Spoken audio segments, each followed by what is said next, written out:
ज्ञानेषु स्मरण होय सकल विद्येंचे अधिकरण तेची वंदो श्री चरण श्री गुरूंचे ते नमस्कारुणी आता सद्गुरुने दिला ज्ञान रूपी वसा आम्ही चालवू हा पुढे वारसा तो सूर्यामा दिला कवडसा आम्ही चालवू हा पुढे वारसा लंकापुरी रम्य सिंहस्तनस्थं पदंबुज तेजं स्फुरदित्य प्रदेशं विदिन्द्रादिदेवे सदा स्तूयमान समाधिस्थ मूर्तिं भजे ज्ञानदेव।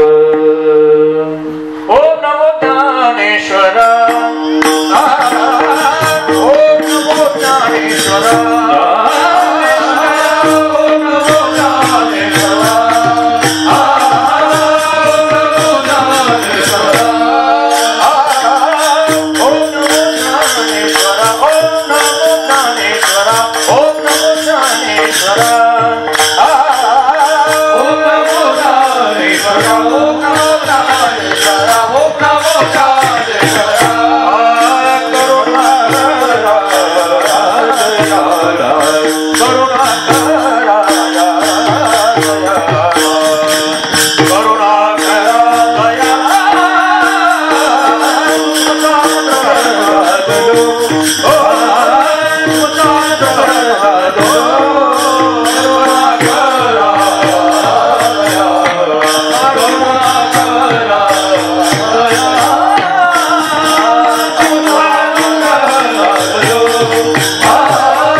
चातुर्थ कला कामिनी ती श्री शारदा विश्वमोहिनी नमस्कारिले म्या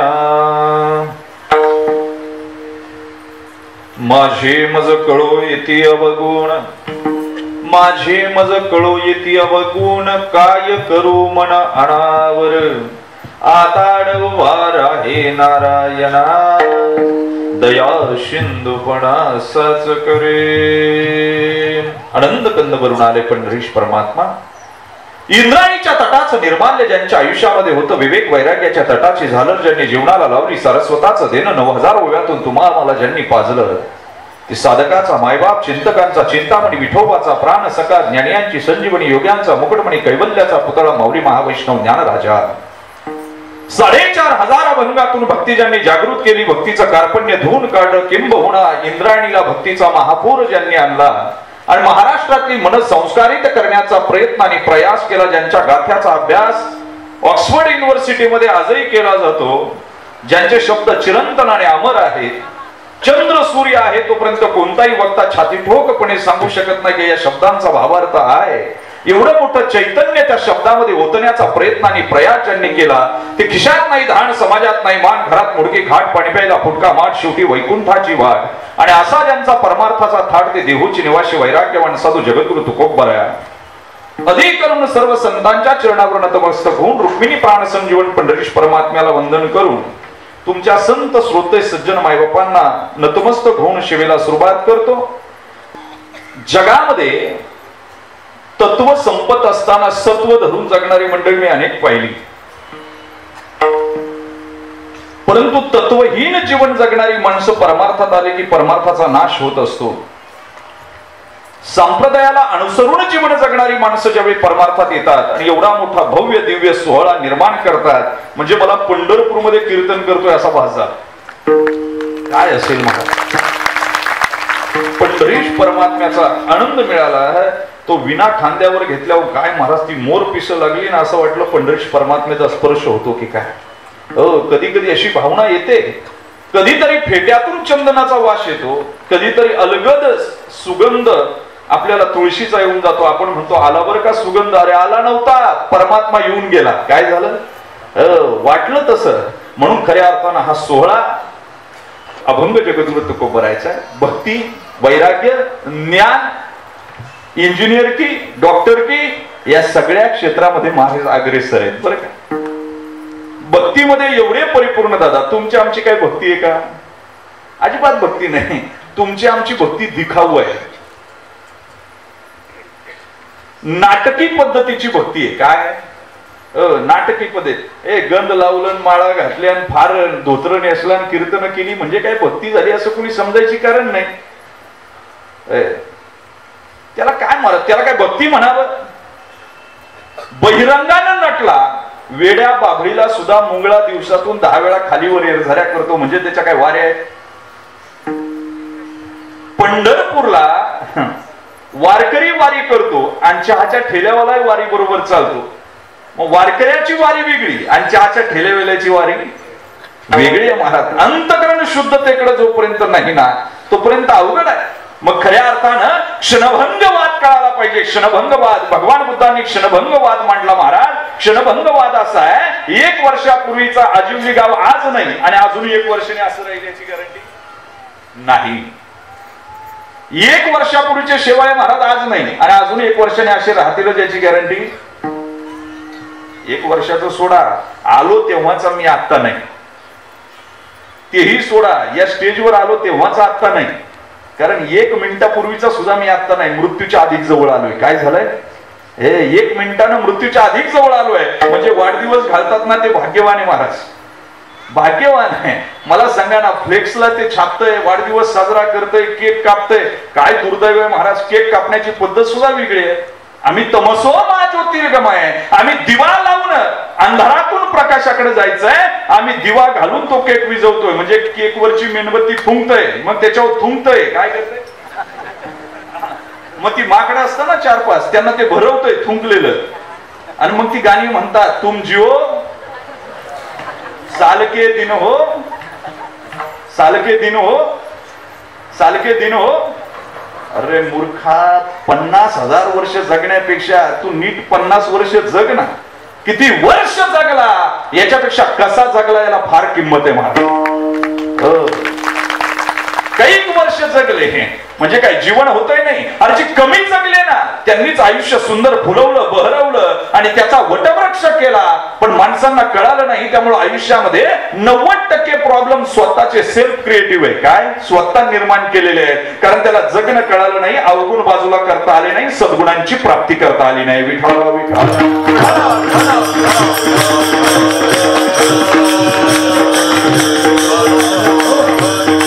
क्षणभंगवाद कळाल्याशिवाय भक्ती कळत नाही महाराज. आयुष्य कमी आहे, आयुष्य फार कमी आहे. म्हणजे टोल नाक्यावाल्यानं मला आता विचारलं रिटर्नचा टोल देऊ का? त्याला म्हणलं एकाच बाजूचा देतो. आलो रिटर्न तर घेईल ना परत. क्या भरोसा है जिंदगी का, साथ देती नहीं वो किसी कार. काय भरोसा आहे, काय भरोसा आहे की कुणाची साथ देत नाही. कालचा माणूस आज भेटत नाही. इथं कोण कुणाचा आहे? कुणी कुणाचं नाही. एका स्मशानभूमीच्या बाहेरचं वाक्य होतं, अखीर तेरी मंजिल यही थी लेकिन जमाना गुजर गया आते आते. अखीर तेरी मंजिल यही थी लेकिन जमाना गुजर गया आते आते. अरे क्या दिया तुझे जमाने ने, तुझे अपनों ने ही जला दिया जाते जाते. तुला आपल्यांनीच पेटवलं रे. ज्यांच्यासाठी आयुष्य वेचलं ना, अरे ते सगळे संपले. म्हणून संतांनी सांगितलं, तुकोबरायांनी सांगितलं का भक्तीमध्ये परिपूर्णता कशी असावी. तुकोबरायांची भक्ती काय तुमच्या आमच्यासारखी आहे? दुःख झालं की आम्ही देवाच्या जवळ जातो आणि सुख झालं का नातेवाईकांच्या जवळ जातो. काय करू? काय दुर्दैव आहे महाराज. सुख झाल्यावर देवाला आठवत नाही. दिवाळीमध्ये देवाला कुणी आठवलंय? अरे आठवतच नाही ना महाराज. एवढं दुर्दैव आहे. आणि दुःखामध्ये देवाला आठवतंय. कबीर महाराज म्हणतात, दुःख में स्मरण सब करे, सुख में करे ना. अगर सुख में स्मरण करे सब करे तो दुःख काय को हो. विठाला विठाला.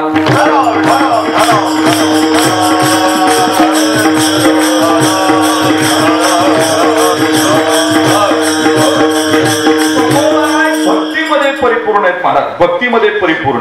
इतके परिपूर्ण झाले का त्यांनी देवाला सांगावं, देवा गंगा गेली सिंधुपाशी, तिने अभेरले तिशी, तिने जावे कवड्या ठाया. सांग वेगी पंढरी राया देवा.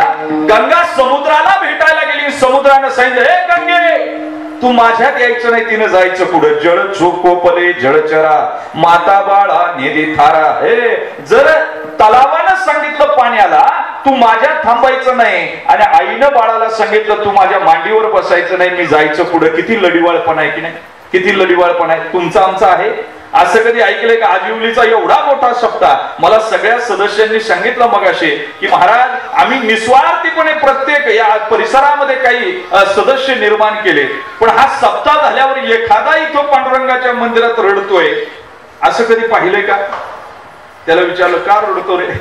म्हणले महाराज एवढ्या वर्ष सप्ताह चालला, 19 वर्ष झाली, पण अजून देव मला भेटला नाही. असं कधी झालंय का? आहे का? पण आमच्या ज्ञानोबरांना किती तळमळ आहे मला सांगा ना. चंदनाची चोळी हे अरे बोलतंय रे अंग माझं. कान्हो वनमाळी वेगळी भेट. हे भेटवार सांगा ना मला. एवढंच नाही, कावळ्याला काय किंमत आहे वया जगात? काय किंमत आहे? पण ज्ञानोबरांना कावळ्याला सांगावं. सांग ना. पहिलं दोघे गावो कोकता है, पहिलं दोघे गावो कोकता है, पहिलं दोघे गावो कोकता है, पहिलं दोघे गावो कोकता है. चकुल के माए सागता है, चकुल के माए सागता है. उड़ उड़ ले कावो तुझे सोनाने बड़बिल पाऊ, उड़ उड़ ले कावो तुझे सोनाने बड़बिल पाऊ.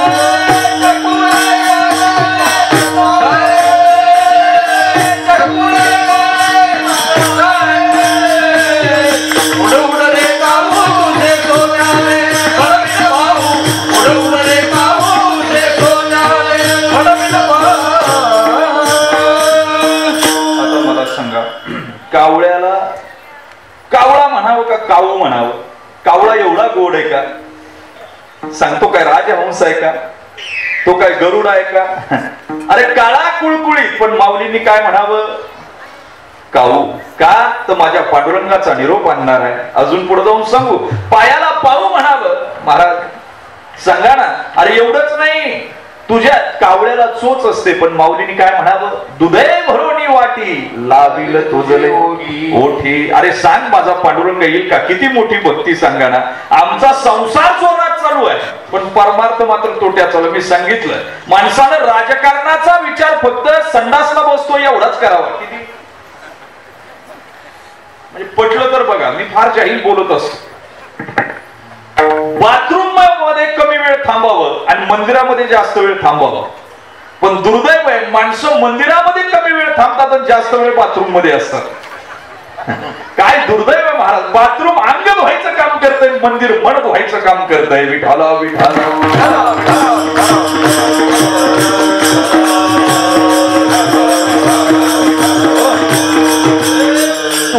भक्तीमध्ये परिपूर्ण आहे, तुम्ही आम्ही नाही. ज्ञानोबर आहे भक्तीमध्ये परिपूर्ण आहे, तुम्ही आम्ही नाही. महाराज सायासानं प्रपंच करतो की नाही मला सांगा. एक जण नवीन लग्न झालं, त्या पोरीला न्यायला तिचा भाऊ आला. हे रागानं त्याच्याकडे पाहते. कुणाकडं? त्या भावाकडे. काय काम आहे? ते म्हणतं अखिला न्यायला आलं. आता मधीच ते म्हणतं बाबा आजारी आहे ना म्हातारा अजून काय? अरे ते म्हणतंय का माझ्या भावाला बोलता? ती बाई बोलते नका बोलू. त्याला काय बोलून करणार आहे? नाही जात लागलं तर. संध्याकाळी एकांतामध्ये ती त्यांना विचारते का हो, तुमचे वडील आणि माझे वडील काय वेगळे आहेत का? गेले असते, उभ्या उभ्या भेटून आले असते, परत उद्या राहतील, टिकतील न राहतील, परत बापाची भेट व्हायची नाही. मग आम्हाला मी कधी नाही म्हणलोय. दुसऱ्या दिवशी एसटीला बसून द्यायला गेला फाट्यावर. विचारलं कधी येशील? ती म्हणली परवाच्या दिवशी 12च्या एसटीने येते. यानं हिला एसटीत बसवलं, घरी आला. याला असं घर मोठं मोठं वाटायला लागलं. जेवायचा बंद झाला. आईला कळालं याला कोणता रोग झाला. कळालं? जेवायचा बंद झाला. परवाच्या दिवशी 12ला एसटी येणार, हा 8ला जाऊन बसला तिथे. किती सायास, किती ओढ आहे लौकिकामध्ये. मला सांगा नेमकं त्याच दिवशी एसटी येईना, हा असा टेकडावर जाऊन बसला वरती. पूर्वीचा काळ, धुराळा उधळत एक गाडी आली, हे पळतच टेकडावून खाली आलं, तो टंपरच निघाला. आणि मग 12ची एसटी कळाला 2 वाजता येणार. 2 वाजता एसटी आली, हे खिडकीतून उड्या मारून पाहते, आली असेल का, कशी दिसत असेल, 3 दिवस झालं भेट नाही, काय काय आणलं असेल, अरे उड्या मारते पण पुढंच दिसेना. शेवटी दरवाजाच्या बाजूला आलं, एक जण उतरत होता, त्यात एक म्हातारी होती. त्या म्हातारीवर हे खेकसलं, म्हणला उतर ना, मरायला लागली का पार. ती म्हणली माझ्यावर कशाला ओरडतो.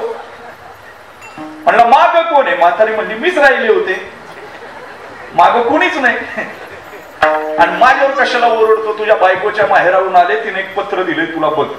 ते पत्र होत, मी येणारच होते आज, पण बाबा जास्त आजारी आहे, माझं तुमच्यावर खूप प्रेम आहे, मला जर पंख असते तर वगैरे पुढचं काय मला माहिती नाही. फार गोड आहे. बाकी प्रेमपत्र जाळायची त्याच्या पुढे काही नाही. मी येणारच होते, माझं तुमच्यावर फार प्रेम आहे, मला जर पंख असते तर बाबा आजारी आहे, मी येणारच होते, पण बाबा जास्त आजारी आहे, आता काय महिनाभर येऊ शकणार नाही. माझ्याकडे काय पाहता, ते रडायला लागले. ती सांगा, लौकिक भागात एवढं रडणं होतंय, देवासाठी कधी रडणं झालं का हो? रडलं झालं का कधी? मला सांगा ना. एवढं दुर्दैव आहे महाराज, नास्तिक गोष्टीसाठी आपण एवढं जर रडत असू, जे नश्वर आहे, जो हडामासाचा पुतळा आहे, त्यासाठी जर एवढं रडत असू, तो चिरंतन आहे, जो शाश्वत आहे, जो सत्य आहे, त्याच्यासाठी किती रडलं पाहिजे. कधी येतंय डोळ्यात पण आणि ते जर आलं नाही ना, तर समजावं आम्ही मूढ चित्ताचे आहोत. विठाला विठाला.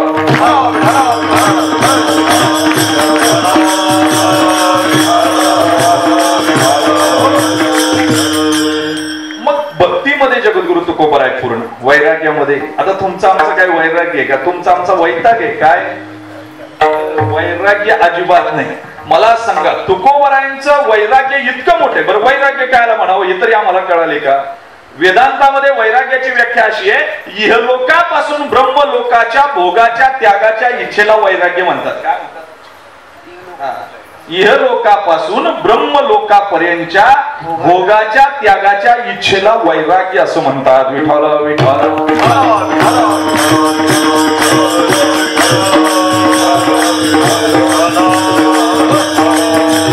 तुमचं आमचं वैराग्य मुळीच नाही, फक्त दाखवायला वैराग्य मला, दाखवायला वैराग्य.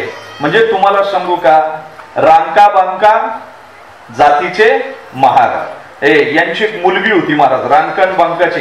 दोघांनी मिळून त्यांनी विचार केला की बाबा ठीक आहे, पण रांका बांका जिथं चालायचे ना, त्यांनी त्यावेळेची एक मुद्रा पाहिली. मुद्रा म्हणजे पैसे, आणि त्यांना वाटलं ही पोरगी उचली, म्हणून त्याच्यावर माती टाकली. माती टाकल्यावर यांच्या मुलीनं सांगावं, बाबा अहो मातीवर माती का टाकली? याला वैराग्य म्हणा. कळलं तर नशीब समजा. म्हणजे पैसे माणसाकडे सगळं नाही. आज 90 रुपये प्रत्येकाकडे, त्याच्यापेक्षा श्रीमंत असेल तर 90,000 आहे, त्याच्यापेक्षा श्रीमंत असेल तर 90 लाख आहे, त्याच्यापेक्षा श्रीमंत असेल तर 90 कोटी आहे. पण वरचा 10चा आकडा आतापर्यंत कुणाचा कंप्लीट झाला नाही. राजा रावणाचा नाही, राजा सिकंदरासारख्याचा नाही. तुमची आमची काय अवस्था आहे, कीच खेळ की मुली आहे, मुली बी नाही मामुली आहे. विठाल विठाल.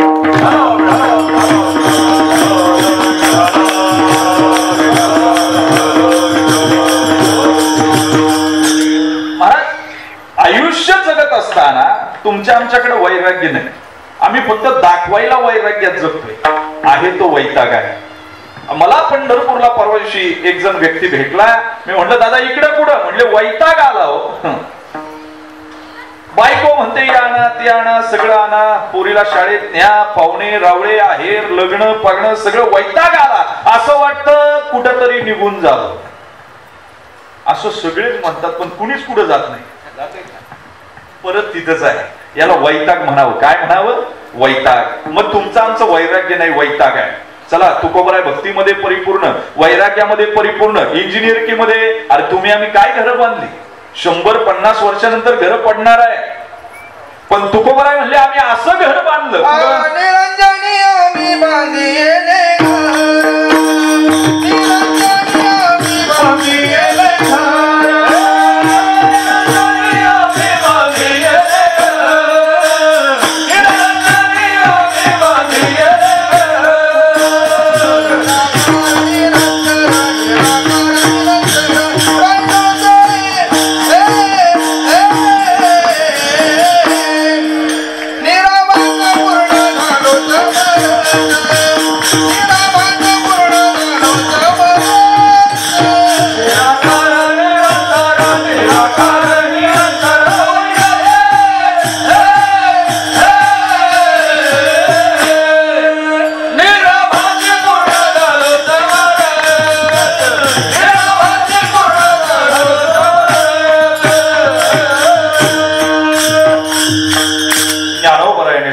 अजून याला पुष्टी दिली बरं का, वैकुंठ भुवनी घर केले. अरे अशा घर बांधला आम्ही का तिथून आमचा रास नाही. इंजिनिअरिंग मध्ये परिपूर्ण, डॉक्टरकी मध्ये. अरे आम्ही जर डॉक्टर गेलो बरं का, ते डॉक्टर आम्हाला सांगते झोपा का, आम्ही झोपायचं. जीभ दाखवा का, जीभ दाखवायची. घ्या श्वास, मग ते इथं लावतं ते टेप, घेतं श्वास, घ्या श्वास, सोडा, घेतला सोडला, घेतला सोडला. नाडी पाहतो मग म्हणतं बसा उठून, आणि परत आपल्याला विचारते काय होतंय तुम्हाला, एवढा वेळ तू काय करीत होता. अरे तुकोबर आहे म्हणले आम्हाला समाजाची नाडी पाहायची गरज नाही, आम्हाला ठोके पाहायची गरज नाही. त्यांनी एक टाळ कानाला लावला, दुसरा टाळ समाजाच्या या भौतिक जगाच्या छातीला लावला आणि सांगितलं तुला भवरोग झाला. काय झालं, या जगाला भवरोग झाला आणि त्याचा वरचा उपाय सांगितला. ब्रह्मरस घेई काढा, ब्रह्मरस घेई काढा, ब्रह्मरस घेई काढा, ब्रह्मरस घेई काढा.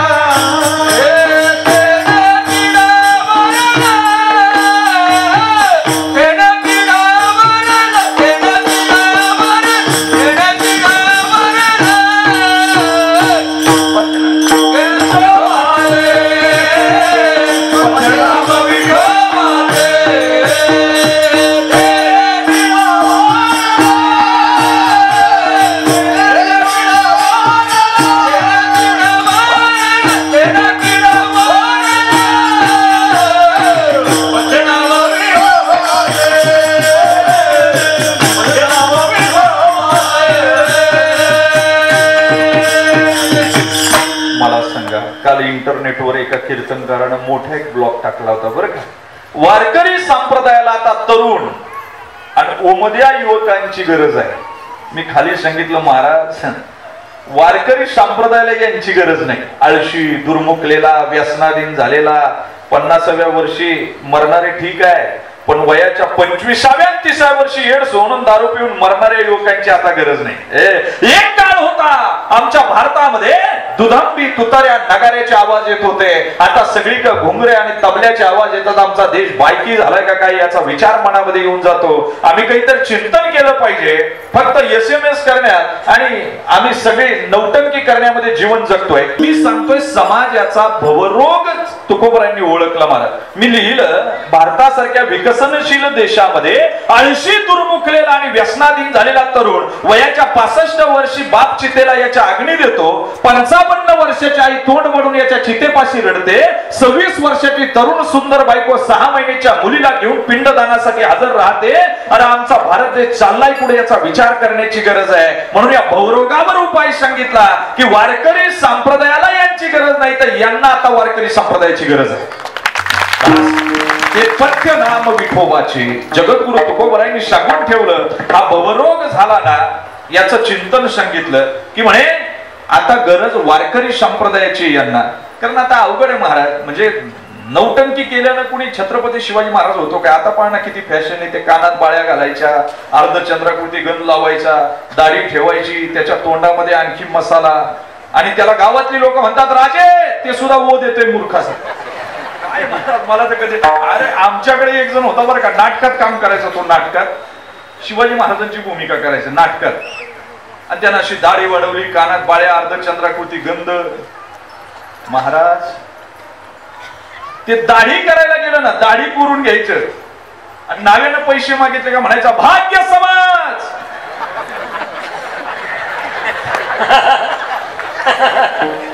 राजांच्या दाढीला तुझा हात लागला. काय बोलावं आता महाराज. सांभारा का जायचं, जोडे पॉलिश करून घ्यायचे त्याचे बूट.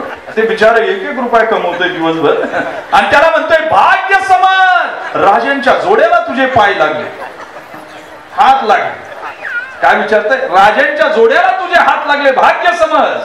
महाराज ठकास महाटक कधीतरी भेटतो बरं का. ते एक दिवस एसटीनं चाललो होतो मुंबईला यायला, आमच्या माळशेज मार्गे. ते बसलं एसटी, सगळ्यांनी तिकिटी काढल्या पण यानं काढली नाही. कंडक्टर मोजायची माणसं मोजित आणि एक तिकीट कमी लागती. तिकीट विचारत आलं आणि याच्या पैसे आलं. बरं इथे निवांत बसलेलं, याला म्हणते तिकीट. त्यानं असं खालीवर पाहिलं कंडक्टर. भाग्य समजा एसटी महामंडळाचं, राजांचे पाय तुमच्या एसटीला लागले. आता महाराज तो कंडक्टर सुद्धा नाटकातलाच होता. ते काय करायचं, दिवसभर एसटीत काम करायचं, संध्याकाळी नाटक करायचं, याला अंदाजच नव्हता. त्यानं सुद्धा याच्याकडे पाहिलं, असा उंच डोंगर येऊन दिला आणि उंच डोंगर आला आणि यानं सिंगल वेल मारली. कुणी? कंडक्टरने. गाडी थांबली, कंडक्टरनं दरवाजा उघडला, वाकून 3 वेळा मुजरा केला. नाटकातलंच होतं ना ते. त्यानं याला वाकून 3 वेळा मुजरा केला. राजे उतरा, रायगड आला. राजे माळशेज मध्ये गाडी मुंबईला. विठाला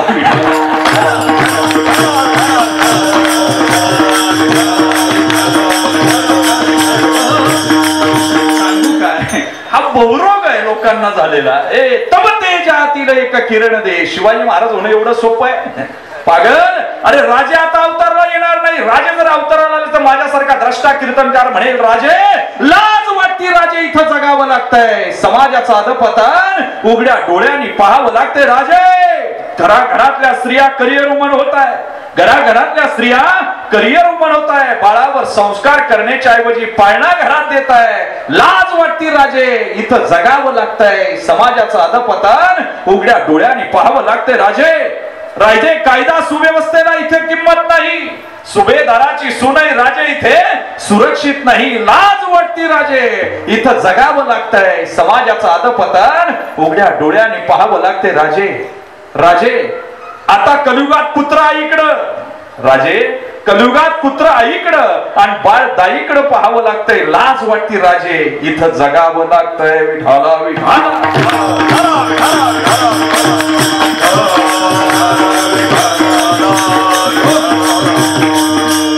वैराग्यामध्ये परिपूर्ण, इंजिनिअरिंगमध्ये परिपूर्ण, भक्तीमध्ये परिपूर्ण, डॉक्टरकीमध्ये परिपूर्ण. सांगा ना मला असं कोणतं क्षेत्र आहे का ज्यात तुकोबराय अपूर्ण आहे? कारण एवढा उद्घोष तुकोबराशिवाय कोणी केला नाही महाराज. काय तुकोबरायांचं जीवन आहे? तुकोबरायांनी कमरेला उपारणं बांधलं, डोक्याला फेटा बांधला, हातामध्ये चिपळ्या घेतल्या, विण्याची तार झंकारली, कारुण्य भावानं आकाशाकडे पाहिलं आणि ज्ञानाचा टाहो फोडला. तो कोणीच फोडलेला आतापर्यंत ऐकिवात नाही. काय टाहो फोडला? अनुरणीया ठोकळा.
उद्घोष केला.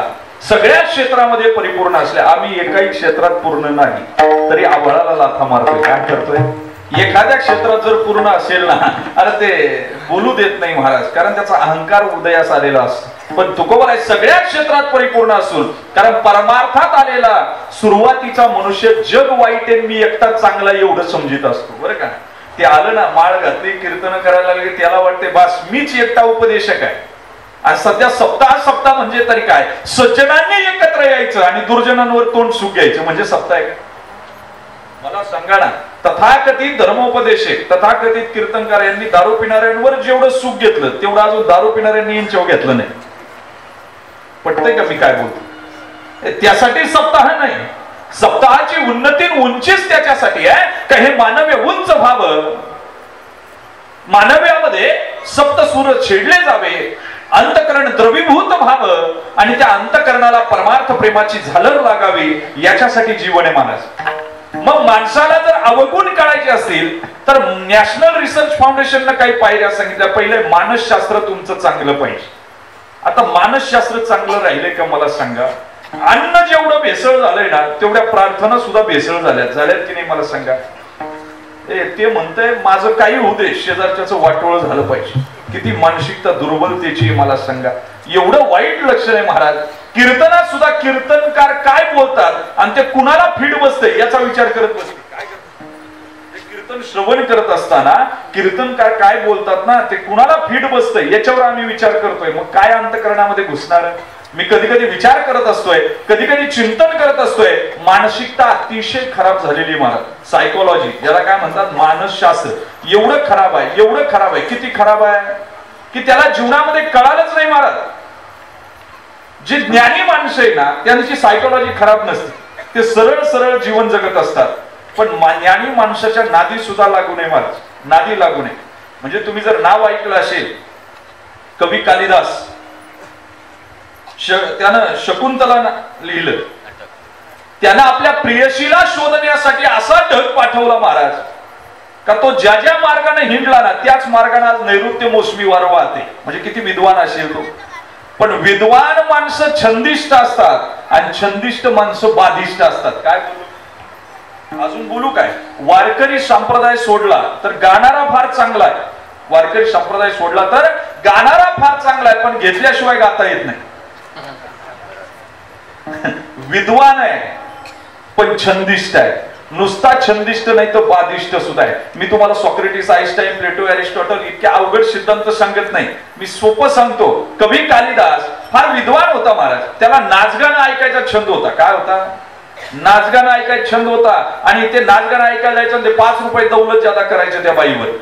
बादशाला कळालं, बादशाह एक दिवस गेला त्या बाईक, कालिदास येतो म्हणले येतो, नाचगाणं ऐकतो. काय करतो, 5 रुपये दौलत जादा करतो. बादशाहने 100 रुपये दिले. म्हणले कालिदास आला ना नाचायचं नाही, गायचं नाही. त्याला सांगायचं की आजपासून नाचगाणं बंद. आणि तो जर म्हणला लईच ऐकायचं त्याला म्हणायचं मुंडन करू नये. काय करू नये, मुंडन. ठरलं महाराज. तिनेही 100 रुपये घेतले. आता काय पोटाची अंगी. कालिदास आल्यावरती म्हणली नको, माऊली म्हणतात दार चिपू नाही तिचे. पण कालिदास गेला आणि मग तिनं सांगितलं नाही नाचगाणं होणार. म्हणजे नाही होणार का, बरं ठीक आहे मला ऐकायचंय ना. ती म्हणले मग मुंडन करू नये. हा गेला new Bombay hair cutting salon, पार चमन केला.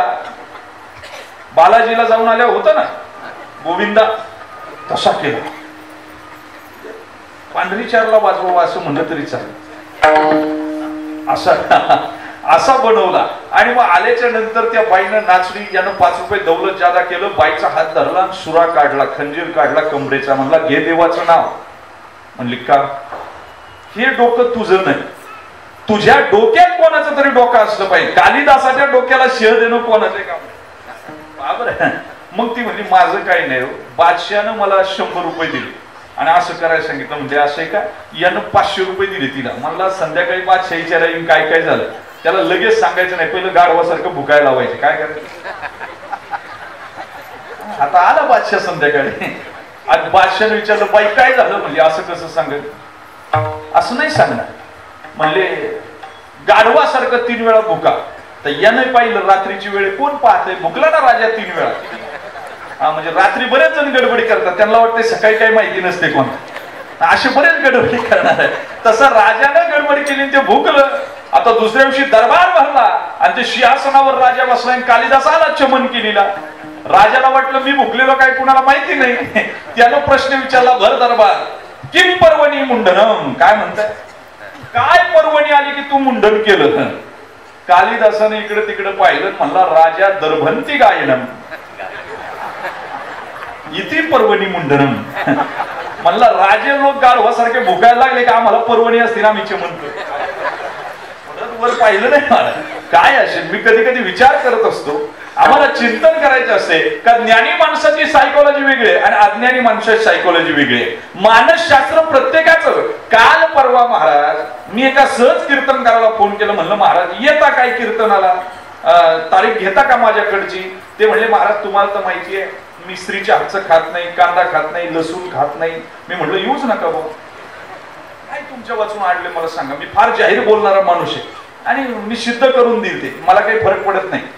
तुम्हाला सांगू काय कांद्यानं मारलं हो यांचं. कांदा जर एवढा वाईट असता तर सावता बाबानं म्हणलं असतं काय.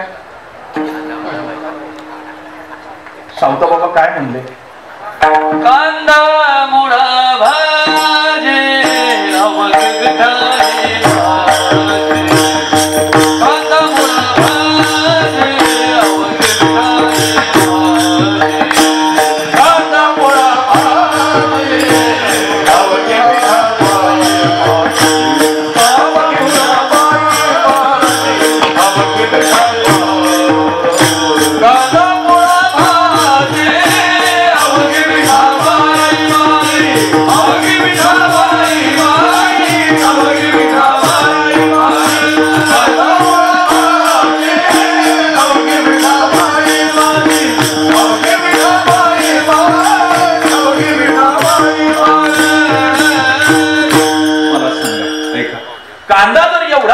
असता तर सावता बाबा म्हणले असते का कांदा मुळा बरं लसूण जर एवढा वाईट असता तर आयुर्वेदानं सांगितलं असं का लसूण खा. एक लसणाची कांडी जर अणवशा पोटी खाली तर सगळे आजार बरे होतात. बरं साबुदाणा कचून खातो की नाही? एकादशीला साबुदाणा बनवण्याची प्रक्रिया पाहिजे तोंडात घालायची नाही महाराज तुम्ही घालशाल का? तो त्यामध्ये इंच आळ्या होतात. बरं साबुदाणा 1943 ला 42 ला इंडियात आला गोऱ्या अधिकाऱ्यांचे कपडे स्टार्च करायला काय, आणि तो आम्ही एकादशीला फॉलो केला. एवढे तर हुशार आहे. काय घेऊन बसले काय मानसशास्त्र सांगायचं आमचं, एवढी मेंटॅलिटी आमची. मला सांगा तिकडे साबुदाणा कचून खातो, इकडे म्हणतो मला हे चालत नाही ते चालत नाही. काय उपयोग आहे महाराज? स्वतःची मेंटॅलिटी बदलणं गरजेचं आहे. मानसशास्त्र आज मानसशास्त्रामुळे वाटोळ झालंय महाराज. मला सांगा ना, अरे फोन दुसऱ्याचा वाजला तरी आपले खिशे चाच पडतोय. आपण चाच पडतोय अवघड सांगतोय. किती फोबिया झालाय. बरं आहे ते निदान फोन जर व्यवस्थित असेल. त्या मोबाईल मुळे फार गोंधळ आहेत महाराज. कुणाचं होऊ नये. माझ्या मित्राचं त्या फोनवरच लग्न जमलं. पहिलं तरी लग्न जमवायला आईबाप जायचे घरचे. आता काही जाती नाही. त्याचं ते मोबाईलवरच चॅटिंग झालं, सर्फिंग झालं, काय डेटिंग झालं लग्न महाराज. हा कधीच भेटला नाही. लग्नाला डायरेक्ट भेटला. असं होऊ नये कुणाचं. मी लग्नाला होतो त्या, आणि हार घातल्यावर त्यानं बायकोला विचारलं लग्न झाल्यावर कुठं फिरायला जायचं? ती म्हणली दम्मुकात मिळला. मग त्याला कळालं ही भवानी बोबडी. मग त्याला कळालं अगोदर भेटलो असतो तर बरं झालं असतं. काय मोबाईल चांगले आहेत महाराज. ती नोकरी करते, शासकीय नोकरीत आहे महाराज. दिल्लीला झाली, तिला राहायला क्वार्टर मिळालं, सगळं झालं, सेटल झालं. तिने नवऱ्याला मेसेज केला, राहायला क्वार्टर मिळालं, रुजू रिपोर्ट दिला तिनं, आणि मोबाईलला मेसेज केला नवऱ्याच्या, मी सुखरूप पोहोचले, राहायला जागा मिळाली, 2-3 दिवसात तुम्हाला बोलून घेते. आता मेसेज टाईप बरोबर केला, पण सेंड करताना एक नंबर चुकला आणि तो गेला बालत्याला. आता ज्याला गेला का तो बायकोचा अंत्यविधी उरकून घरी निघाला होता. कळलं उद्या सकाळी. मग एकट्याने हसायचं. एक जण दुसऱ्या दिवशी सकाळी हसत होता. त्याला म्हणलं का हसत रे? म्हणलं रातचं कीर्तन आठव. मला हसत नाही. अवघड आहे ना. ते बायकोला जाळून घरी चाललं होतं, त्याला मेसेज आला. टिंग टिंग. त्यानं उघडला. त्याच्यावर लिहिलं होतं मी सुखरूप पोहोचले, राहायला जागा मिळाली, आणि 2-3 दिवसात तुम्हाला बोलून घेतो. काय पाहता मेला अटॅक येऊन मोबाईल. सायकोलॉजी फार चांगली असं काही समजायचं कारण नाही. फार बिघडलेली महाराज. अंधेरीला त्या दिवशी मी गेलो कीर्तनाला, एकाला पत्ता विचारतोय, त्यानं असं ते कानात घातलंय, त्याचं तेच नाचत माझ्याकडे पाहून हसतंय. सांगा सायकोलॉजी राहिली का माणसांची? मानसशास्त्र एवढं बिघडलंय, माणसं मोकळी सुद्धा हसती नाही हो. मी एकाला म्हणलं हसत जाणं म्हणजे diabetes, blood pressure, heart attack सारखे आजार होत नाही. ते मला म्हणते माणसात कसं काय हसायचं?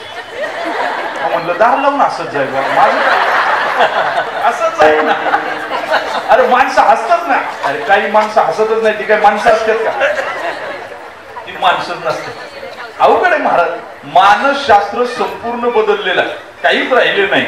मी सांगू काय, सायकोलॉजी म्हणजे मानसशास्त्र चांगलं पाहिजे. समाजशास्त्र, समाजात कसं वागायचं कळालं पाहिजे. आता माणूस माणसाला भेटला आणि हात मिळवला का याचा वापर कधी, कुठं, किती आणि कसा करता येईल एवढंच डोक्यात आहे. बस संपला विषय. माणसं माणसाशी माणसासारखं वागतच नाही. म्हणून मंगेश पाडगावकरांना म्हणावं लागलं, गर्दीत माणसांच्या माणूस शोधतो मी, कोलाहलात साऱ्या माणूस शोधतो मी, ही देव देवळे सारी हिटून परत आलो, भिंती पल्याड त्यांच्या माणूस शोधतो मी, माणूस शोधतो. सांगा ना, संपलं सगळं. गर्दी माणसांची आहे, पण आज आहे कम्युनिकेशन स्किल राहिलंय. बापाचं पोराचं नातं चंद्राचं सूर्याचं झालंय. काय समाजशास्त्र सांगायचं सांगा. बाप घरात आहे त्यावेळी पोरग नाही, पोरग घरात आहे त्यावेळी बाप घरात नाही महाराज. चंद्राचं सूर्याचं नातं बापाचं पोराचं आहे. चंद्र आहे तेव्हा सूर्य नाही, आणि सूर्य आहे तेव्हा चंद्र नाही. अरे कैक विद्वान लोक बापाची पोरं बिघडलेली आहे. काय दुर्दैव सांगू मी. आणि मी जाहीर बोलत असतो, मी कधी घाबरत नाही. खऱ्या अर्थाने जर विचार केला, अरे त्यांना संस्कार नाम सांगू का, याच परिसरामध्ये एका बंगल्यात मुक्कामाला होतो मी, पनवेल पासून लोणावळ्यापर्यंत. नाव सांगत नाही महाराज. रात्री जागराचं कीर्तन झालं, सकाळी काल्याचं कीर्तन होतं. जागराचं कीर्तन झाल्यावर मला हॉलमध्ये आथरून टाकून देण्यात आलं. पण एक लहान पोरग माझ्याकडे आलं, काका तुम्ही कुठं झोपणार? म्हणलं इथं झोपणार. मला म्हटलं माझ्या रूम मध्ये चला ना. आता माझा एम.ए. ला सायकोलॉजी होतं, मला चेहरा पाहिला तरी कळते मला याच्या आतमध्ये काय शिजत. मी विचारलं का रे बाळा, माझ्या लक्षात आलं हे प्रेशराईज आहे, याला काउन्सिलिंगची गरज आहे. मग म्हणलं चल. मी 2-3 दिवस घरी नव्हतो, मी गेलो. मला माझ्या बाळाची आठवण आली. मी त्याला एक गोष्ट सांगितली पंचतंत्रामध्ये आणि ते माझं फ्रेंड झालं, मित्र झाल्यावर मी त्याला विचारलं का रे तू एकटाच होतो इथं. मग मी त्याला ओपन करायला सुरुवात केली. मला म्हणला हो महाराज एकटाच होतो. म्हणलं तुला भीती नाही वाटत. म्हणला महाराज खूप वाटते हो भीती. मग म्हणलं तू मम्मी पप्पा का जात नाही का. त्यांनी सांगितलं डोंट डिस्टर्ब, इकडे यायचं. त्याच्यासाठी किड रूम आहे, किड रूम त्याला काय म्हणतात, किड रूम. त्याला ये लावला का KID किड, आणि त्याला ये लावला का किडा रूम होती. ती काय होते KID ये किडा रूम. मग काय अवघड आहे ना. मग म्हणलं तुला भीती वाटल्यावर तू काय करतो रे. म्हणलं महाराज मी टेडी बिअरला आवडून झोपतो. काय करतो, टेडी बिअर म्हणजे ते मोठं असतंय ना, त्याला आवडून झोपतो. मला एक सांगा, समाजशास्त्र सांगतो ज्यावेळी पोरांना तुमच्या उभेची गरज आहे, पोरांना ज्यावेळी तुमच्या कुशीची गरज आहे, त्यावेळी जर ती मिळाली नाही तर पुढे जाऊन लाथा घालून जर वृद्धाश्रमात पाठवलं तर कशाला बोंबा मारता. काय समाजशास्त्र, याच्यापेक्षा काय समाजशास्त्र असतं. सगळे कीर्तनकार सांगतात वृद्धाश्रम निघाले चुकीची गोष्ट आहे. अरे पण इकडेही काय चाललंय याचा विचार करा ना तुम्ही. आई बापांना गरज आहे. पूर्वीच आपण 10 वर्षाचे टोणगे होतपर्यंत आई आपल्याला पाजीत होती, अरे जवळ घेत होती. अरे मुसळासारखे गुडघे व्हायचे, पोटाला लागले तर आई 2 गुच्छे घालायचे पण आवळून झोपत होती. आत्ताची आई पोरग 1 वर्षाचं झालं का फेकून देते, जवळ घेत नाही. महाराज काय असेल, कारण ती म्हणते मला माझे बॉडी मेंटेन करायची, फिगर मेंटेन करायची, अंगावरचं दूध पाजित नाही. काय दुर्दैव आहे, सरकारला सांगावं लागतंय अंगावरचं दूध हा पोषण आहार. याच्यापेक्षा मातृत्व कुठं जळालं मला सांगा. अरे मी कधी कधी विचार करत असतो, लहानपणीच त्याला सांभाळायला बाई, प्यायला बाटली, आणि मग या दोन्ही गोष्टी त्याच्या मरेपर्यंत सुटत नाही. म्हणजे कळालं तर तुम्हाला कळेल. या दोन्ही गोष्टी तो मरेपर्यंत त्याच्या हॅबिट जात नाही. त्याची चूक काय महाराज मला सांगा ना. हे आमचे बाबा सांगायचे की खऱ्या अर्थानं फिरायला निघाले तर हे दोघच जातात, पोरांना नेत नाहीत. पोरांना कार्टून पाहायला बसवतात. अरे कार्टून पाहून मी सांगू का, मालिका लागल्या, शंभूराजांची मालिका लागली.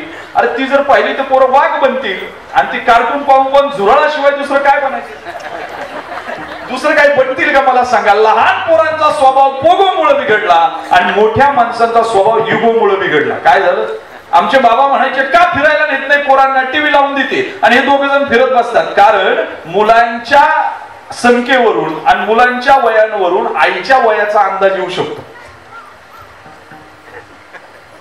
आणि तो कोणत्या स्त्रीला वाटत नाही येऊन यावा. त्याच्यामुळे पोरांना कुणी घेऊन येत नाही. म्हणजे हे दुर्दैव आहे. मी फार मातृत्वावर जहाल बोललो. खऱ्या अर्थाने यशवंतराव चव्हाण, मला तिकडे आता ओळायचं नाही. ही मंडळी घडली कशी, आईचा पदर होता म्हणून घडली. विवेकानंद घडले कसे, आईचा पदर होता म्हणून घडले. अरे कैक महान नेतृत्व या महाराष्ट्राला मिळाले, आईचा पदर होता म्हणून मिळाली. आता सगळं संपलं महाराज, काही राहिलं नाही. म्हणजे आपल्याला ओळखू येत नाही ही मम्मी आहे का पप्पा आहे. मुंबईमध्ये त्या दिवशी पोरग रडत होतं, म्हणलं त्याच्या आईकडे द्या ना. ती म्हणली ईश्वर मीच त्याची आई आहे. मलाच कळा ना मी चुकलो का. किती दुर्दैव आहे महाराज. आम्ही कधीतरी विचार केला पाहिजे ना, समाजशास्त्र राहिलं पुढं, समाजात जगायचं कसं कळालं पाहिजे. भगवानगडाकडं वामन भाऊ नावाचे संत झाले बरं का, वामन भाऊ, आणि त्यांनी घोडं पाळलं होतं. ते घोडं एवढं माजलं, लोक त्याला पोत्यानं पेंड घालायचे. आणि काही करतील लोक महाराज. लोकांना काय, मध्ये आता मी एका ठिकाणी दशकरेच्या प्रवचनाला गेलो महाराज. एवढं प्रवचन चालू झालं, आता मी कमी केलं, मी जातच नाही, पण ते ओळखीचे होते, महसुली विभागातले मोठ्या पदावर कार्य करत करत गेले. आणि दशकऱ्याचं प्रवचन चालू झालं 8 वाजता, आणि 8 वाजता चालू झालं. मी सांगितलं नाही करत हो मी प्रवचन दशकऱ्याची. म्हणले महाराज तुमचे उपकार होते, तुम्ही या. फार गेलो एक, म्हणलं एकदा करून पाहू. 8:30 वाजले, 9 वाजले, 10 वाजले तरी कावळा शिवला.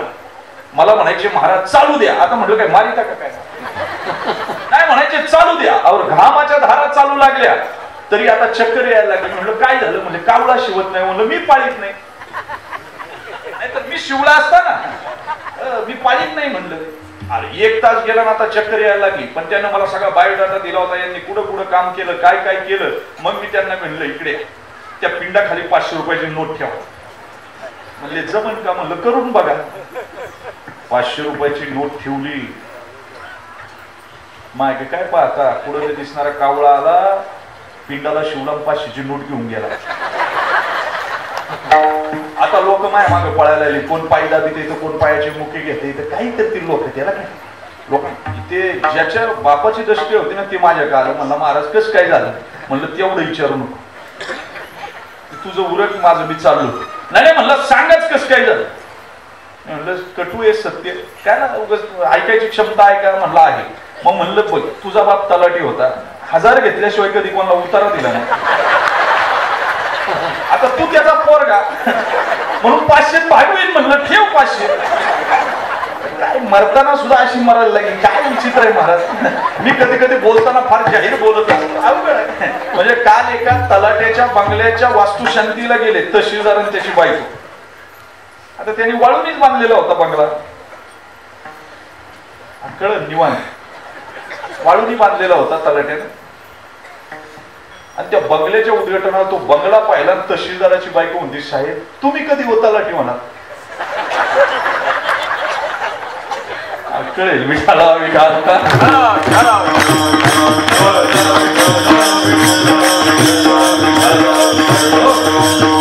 तसं त्या वामन भाऊने एक घोडं घेतलं होतं महाराज. आणि ते घोडं लोक पोत्याने पिंड घालायचे आणि गवताच्या भाऱ्याच्या भारे. अरे ते घोडा असं माजलं, त्याच्यावर माणूस बसलं का ते माग सारखायचे, पुढे जायचं नाही. वामन भाऊ म्हणले नको घोडे विकून टाकू. समाजशास्त्र सांगतोय अवगुण कळण्यासाठी या स्टेप्स महत्वाच्या आहेत बरं का. आणि मग म्हणले विकून टाकू. मंगळवेढ्याला विकायला आलं, 4 दिवस त्याला गिरायक नाही. आणि वामन भाऊचे 2 चोपदार असे यांच्यासारखे दगडून मानकू, दगडूजी आणि मानकोजी त्यांचे 2 चोपदार होते. आणि 2 चोपदार 2 बाबा खाली बसले, पण चोपदाराचे काय बसायचे त्यापे मारा. 4थ्या दिवशी गिरायक लागलं. म्हणजे भाऊ घोडे विकायचे काय? म्हणले मग काय फुकट 4 दिवस उभा आहे का? म्हणले घोड्याचा मामला आहे, बसून दाखवा. म्हणले दगडू बस रे घोड्या. जसा दगडू घोड्यावर बसला तसं घोडा आज 50 फूट मागे सारखा. म्हणले काय भाऊ कीर्तन करताना खोटं बोलता काय? माळा घालताना खोटं माळकरी फार लोड असतो महाराज. काल तर एक जण म्हणला महाराज माळकरी लबाड असत्या. त्यांना म्हणलं थोबाड पुढी. माळकरी लबाड नाही, लबाडांनी माळा घातल्या. हो माळकरी लबाड नाही, लबाडांनी माळा घातल्या त्यांच्या लबाड्या झाकण्यासाठी. माळकरी चांगलेच आहे महाराज. विठाला विठाला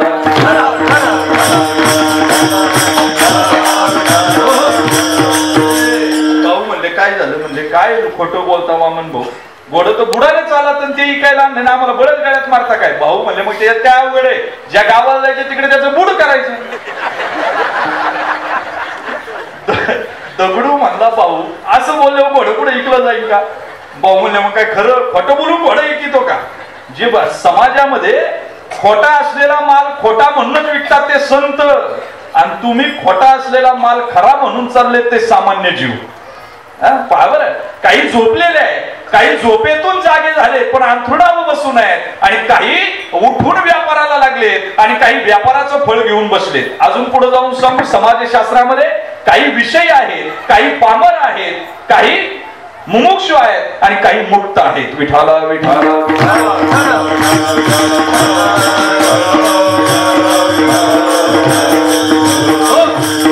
अजून समाजशास्त्रात सांगतो काही आपल्यापेक्षा ऐश्वर्यवान सुखी आहे, काही आपल्यापेक्षा दरिद्रीन दुःखी आहे, काही आपल्यापेक्षा चारित्र्य संपन्न पुण्यवान आहे, आणि काही आपल्यापेक्षा चारित्र्यहीन पापी आहेत. बस अजून काय सांगू समाजशास्त्रामध्ये. आता चला जे विषय आहेत ना हे आसुर आहेत महाराज. यांचा गावात विषय नाही भागला का तालुक्याच्या ठिकाणी जात आहे, तालुक्यात नाही भागला का जिल्ह्याचं ठिकाण, जिल्ह्यात नाही भागला की राजधानी, राजधानीत नाही भागला का प्लेनची तिकीट काढता परदेशात जात आहे. आसुर जातीच. बरं इंधने निमाला अग्नी कोठे? अग्नी विझवायचा आणि एक जण मला टँकर भर राखेल आणा, जमेल काय? तसं विषयाचा भडका उडाला आतमध्ये, आणि मात्र ते त्याला खाद्य देत आहे. कधी संपेल विषय? अरे काही बुडाले त्यांचा मुळ न मार. संपले संपले महाराज. लाटा उसळती विषयांच्या. अवघड आहे ना, कठीण आहे. मग मुमुक्षु जीव तुम्हाला सांगतो विषय पामर म्हणजे सामान्य जीव आहे, मुमुक्षु संत आहे, आणि मुक्त जे आहेत ना मुक्त ते संत आहे आणि मुमुक्षु साधक आहे. कोण आहे?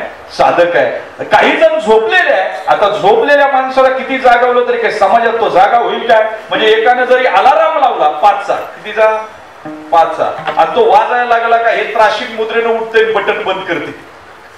जगातले अलाराम याच्या बाजूला लावले तरी हा काय जागा होईल काय? समाजशास्त्र सांगतोय कीर्तनात जरी बसला तर काहींचे डोळे उघडे ठेवून झोपायची सवय. हा असे मी काल परवा होतो महाराज, भिंगाचा चष्मा घातलेला माझ्या पुढे बसले, असे बघायचे. बरं आमची सवय असते जे आमच्याकडे पाहून बघते त्याच्याकडेच पाहून कीर्तन सांगायचं. कीर्तन संपलं त्याला एक जण म्हणला आप्पा उठा, महाराजांचं कीर्तन संपलं. आणि मग ते बोलायला उठले, माईक घेतला, म्हणजे वा वा वा महाराजांची वाणी बरसू लागली की कंठातला प्राण कानात आला. महाराजांसारखे तरुण युवक आता महाराष्ट्राला लाभू लागलेले आहे आणि त्यांच्यामुळे वाणी पवित्र असल्यामुळे समाजाचं उत्थान होत आहे. मी देवाला प्रार्थना करतो का महाराजांच्या आत्म्याला चिरशांती लाभो. मग मी म्हटले जागे होते का? म्हटले महाराज यांना डोळे उघडे ठेवून झोपायची सवय. काय याला डोळेवाशी झोप म्हणतात. काय म्हणतात? त्यांची लालगडी झोप आहे.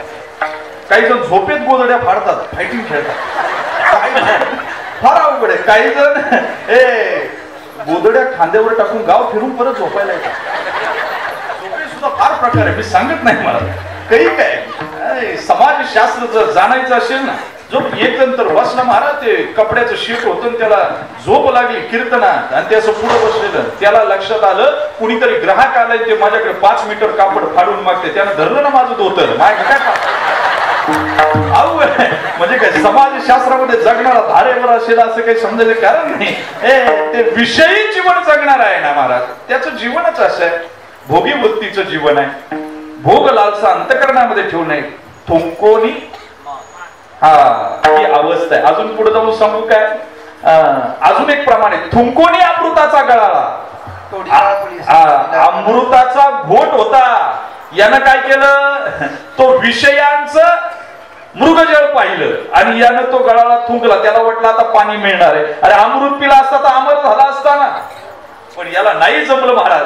यानं काय केलं? हिऱ्याच्या माळा गळ्यात होत्या आणि समुद्राच्या किनाऱ्यावर फिरायला गेलं मरीन ड्राईव्हला आणि तिथं शिंपले पाहिले. यानं ते हिरे फेकून दिले समुद्रात आणि शिंपल्याच्या माळा घेऊन घालून फिरायला लागला. काय उपयोग आहे? किती माणसाचं दुर्दैव पण आहे. म्हणजे अशी अवस्था आहे. मग चला समाजशास्त्र कळालं पाहिजे. पहिलंय मानसशास्त्र, समाजशास्त्र, अर्थशास्त्र सुद्धा कळालं पाहिजे. पैसे कमवलेच पाहिजे.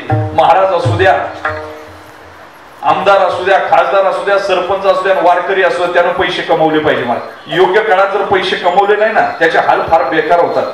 म्हणजे म्हातार तरुण लहानपणामध्ये विद्येचं अर्जन करावं, तरुणपणात धनाचं अर्जन करावं आणि म्हातारपणामध्ये पुण्याचं अर्जन करावं. बरं का? या तीनही गोष्टी चुकल्या त्या त्या ठिकाणी का त्रास भोगावा लागतो.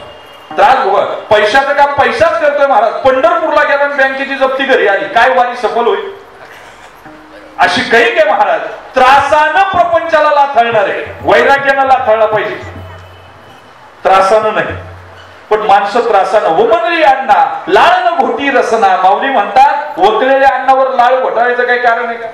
तसा प्रपंच फुंकता आला पाहिजे. षडउर्मी, षडविकार दाबता आल्या पाहिजे. पण आम्ही काय करतोय? कंटाळून प्रपंच सोडितोय. काय करतोय?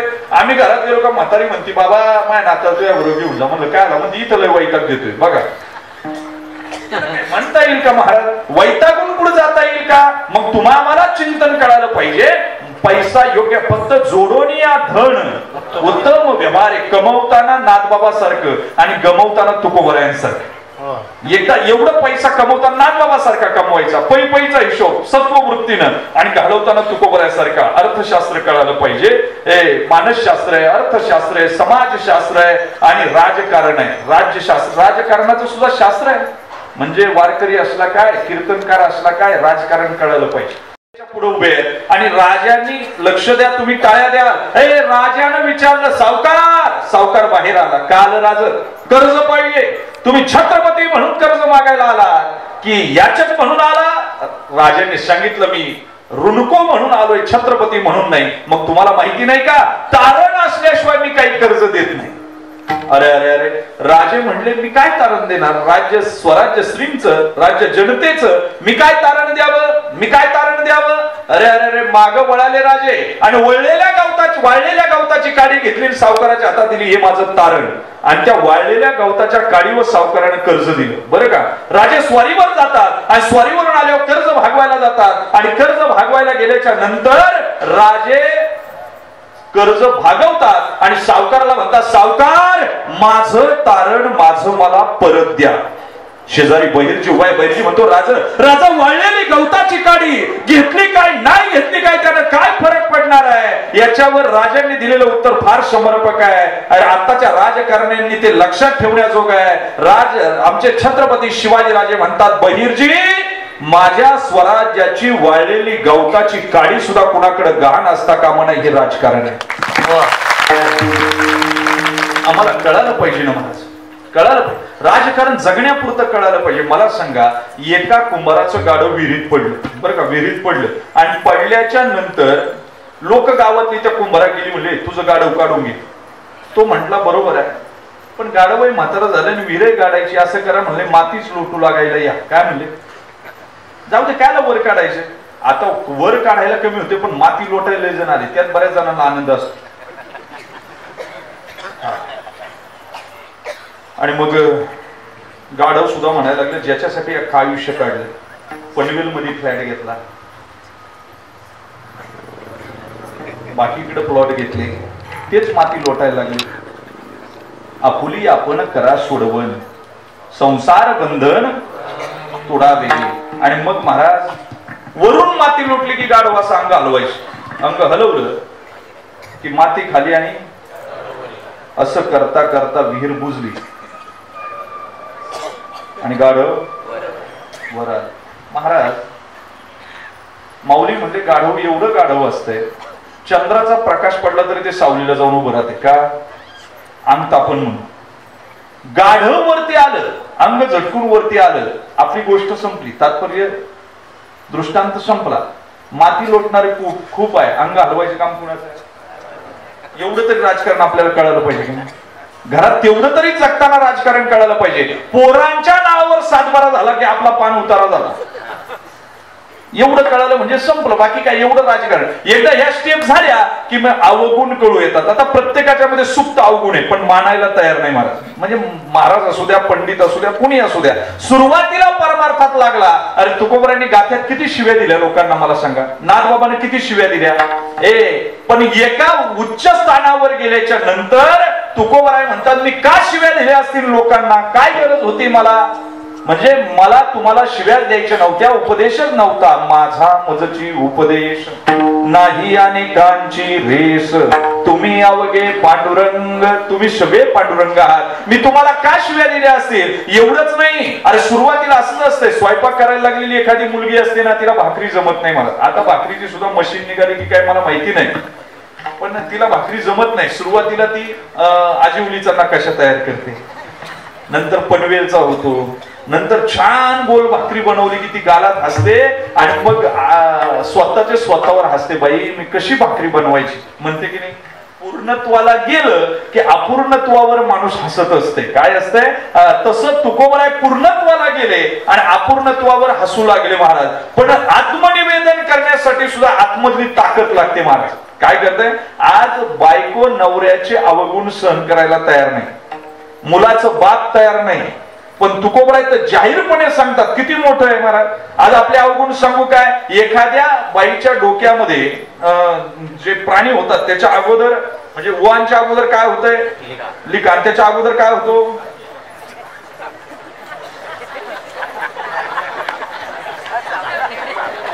अजून इकडे सांगू काय, जर लिखा झाल्या असतील आणि तिच्या मैत्रिणींना सांगितलं, बघ तुझ्या डोक्यात लिखा झाल्या, ती म्हणते छे डॅन्ड्रॉप झाला असेल, काय म्हणते, मान्य करते, मान्य करायला तयार नाही महाराज. या जगतामध्ये अवगुण कुणीच कुणाचे मान्य करायला तयार नाही. पण तुकोबराय परमात्म्या पुढे राहतात. या 5 पायऱ्या पूर्णत्वाला गेल्या, संतत्वाला गेल्या आणि मग तुकोबरायांनी देवाला सांगितलं, देवा आता माझे अवगुण मला कळू यायला लागलेत, पण हे कधी, पण काय करू, मला हे सगळं कळतंय पण मन ऐकत नाही रे देवा. अभंगाचं माझे माझं कळ माझे मन कळ अवगुण माझे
मज कळो येते अवगुण. अवगुण आणि गुण या दोन्ही गोष्टींचा जर विचार केला तर गुण लक्षात येतात महाराज. अवगुण लक्षात येण्यासाठी साधना पाहिजे, चिंतन पाहिजे, एकांत पाहिजे. आणि माणसाला तर एकांत खायला उठतोय महाराज. तुकोबराय म्हणले येणे रुची आम्हा एकांताचा वास नाही गुणदोष अंगा येत. काय कारण असेल? एकांत गरजेचं आहे महाराज. मग नारायणालाच का सांगितलं तर नारायण प्रधान स्वरूपामध्ये आहे महाराज. या जगतामध्ये प्रधान स्वरूपामध्ये भगवंत आहे. हिरण्यगर्भ, वैश्वानर, सूत्रात्मक भाव या तिन्ही भावामध्ये भगवंत आहे बरं का. या तिन्ही भाव जे आहेत ना ते प्राज्ञ, तेजस आणि विश्व हे तीन भाव जीवाचे आहेत. आणि हिरण्यगर्भ, वैश्वानर आणि सूत्रात्मक भाव परमात्म्याचे. हे तिन्ही भाव झाले पाहिजे महाराज. अंतकरण वृत्तीमध्ये भगवंताला प्रधान मानलं पाहिजे. तो नारायण आहे. मग देवानं नारायणाला का सांगितलं तर प्रधान भगवंत आहे आणि गौण जगत आहे. याच्यामध्ये ज्ञानोबरायांनी फार सुंदर वर्णन केलं महाराज. ज्ञानोबराय वर्णन करतात अमृतानुभवामध्ये म्हणले एकदा सगळ्या वांझेच्या पोरांना मीटिंग घेतली, मेळावा घेतला आणि वांझेची पोरं म्हणली गड्यावर आपल्याला सुद्धा आरक्षण मिळालं पाहिजे. ते वांझेचं एक पोरग उठलं, म्हणला मंडप घालावा लागेल त्यासाठी. म्हणले घालू ना मंडप, काय अडचण आहे. मला अनुभव आहे मंडपाचा. असा मंडप घालतो, असा मंडप घालतो. प्रत्येक खांब हा सशाच्या शिंगापासून तयार झालेला असेल आणि प्रत्येक खांबाला कलाकुसर केलेली असेल. चला म्हणले मंडपाचं काम संपलं. जेवणाचं कसं काय म्हणले तुम्ही का काळजी करता. एक वांझेचं पोरग उभं राहिलं, म्हणला जेवण बनवण्याचा आणि वाढण्याचा मला अनुभव आहे. प्रत्येक पदार्थ हा काश्मिरीच्या तुपातून तळून निघेल. काय निघेल. चला म्हणले जेवणाचं संपलं, वाढण्याचं कसं काय म्हणले आपल्या बायका काय करू नये, सगळ्या वांझेच्या सुना वाढतील. तुमचं 4G चालू असेल तर ज्ञानोबरायचं कळलं. 2G आणि 3G काय करायचं आता त्याला. मला सांगा वांझेला पोरच नाही तर त्यांचा मेळावा कुठून. वांझेला मुलंच नाही तर त्यांचा मेळावा आरक्षण का. सशाला शिंगच नाही तर त्याचे काम कुठून. काश्मिनीला स्तनच नाही तर त्याचं तूप कुठून. ज्ञानोबराय म्हणतात हे जर सगळं खरं वाटलं ना तर जगत खरं आहे आणि ब्रह्म मिथ्या आहे. पण जर तुम्हाला मी सांगितलेली गोष्ट खोटी वाटली ना तर मग जगत मिथ्या आणि ब्रह्म सत्य. विठाला विठाला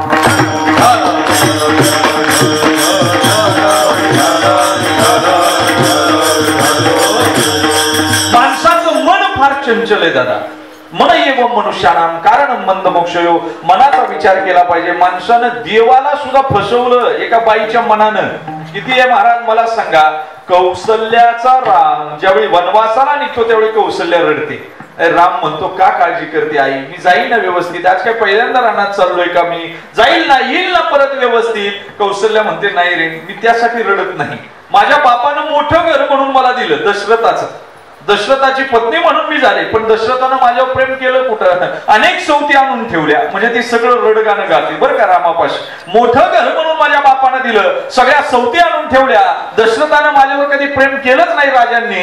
सगळं सगळं सांगते आणि मग ती रडायला लागते. पण म्हणते या सगळ्याचं दुःख मला नाही रे. मला दुःख कशाचं आहे का आमच्या घरातल्या स्त्री मनाच्या मत्सरामुळे राघवा तुला वनात जावं लागतंय म्हणून मी रडते. काय अरे मन एवढं वाईट आहे. म्हणून मंथराचं चिंतन करत असताना सुद्धा असंच आहे. मंथरा आजही जिवंत आहे. रामायण अख्खं वाचा, मंथरा मेलेली आढळत नाही. म्हणून घराघरात भांडण आहे, म्हणून भावाभावात भांडण आहे.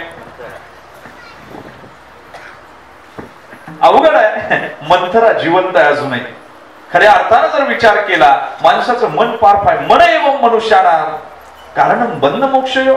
अरे कबीर महाराज म्हणताय मन गेलं तरी चालेल पण मत जाने दे शरीर. अरे ना खिचेगा ती कमान तो कहा जाएगा तीर. अरे तुझं मन गेलं तरी चालेल पण शरीर गेलं नाही पाहिजे.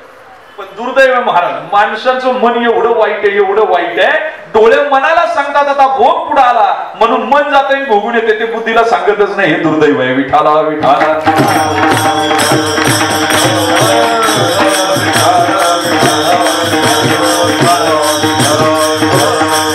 मला सांगा की भगवंताला तुकोबराय सांगतात माझे मज कळू येते अवगुण काय करू मन अनावर.